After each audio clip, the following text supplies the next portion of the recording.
રવિવારે ભુજમાં ટોળા દ્વારા બી ડિવિઝન પોલીસ મથક પર કરવામાં આવેલા હુમલા બાદ પોલીસ તંત્ર દ્વારા જે બળપ્રયોગ કરવામાં આવ્યો છે તેના સમગ્ર જિલ્લામાં અને રાજ્યમાં ગંભીર પડઘા પડ્યા છે અને ગુજરાત પ્રદેશ કોંગ્રેસ સમિતિના અગ્રણી આદમભાઈ ચાકીની રજૂઆત બાદ આજે પ્રદેશ કોંગ્રેસ સંગઠનના 2 ધારાસભ્ય સહિતનું એક પ્રતિનિધિમંડળ ભુજ ખાતે પહોંચ્યું છે।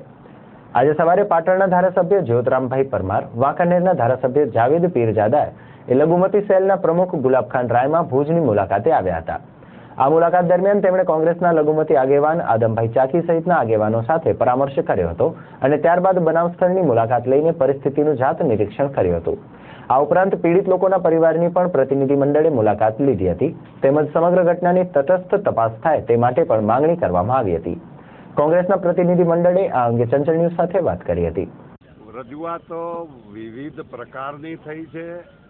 તમે શું રજૂઆતો થઈ એ મીડિયાવાળા મિત્રોએ પણ સાંભળી છે અને અમારો ધર્મ અત્યારે સત્યની ખોજ કરવાનો છે અને સત્ય શું છે એ વાત અમે જે અમારી શૈલેષભાઈ પરમાર સાહેબ MLA અમદાવાદના પણ આવવાના હતા પણ એક કારણોવશ આવી શક્યા નથી।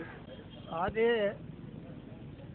જે 5-6 દિવસ પહેલા અહીંયા બનાવ બન્યો એના માટે શું કારણ છે કે આવા એક નાના બનાવનું રૂપ આટલું મોટું આપી દેવામાં આવ્યું ને આટલું મોટું થયું।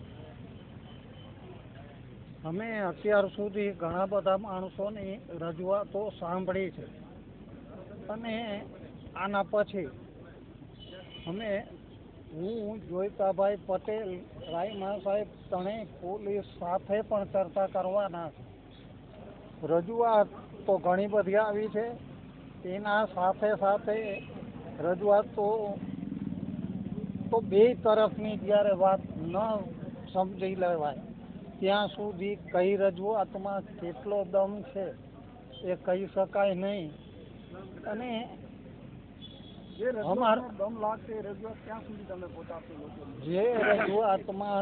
લાગશે, જે રજૂઆત સત્ય કે સત્યની નજીક હશે તેને ગુજરાતના મુખ્યમંત્રી પાસે અને ત્યાંથી પણ એવું લાગે તો રાજ્યપાલ સુધી આ રજૂઆતોને પહોંચાડવામાં આવશે।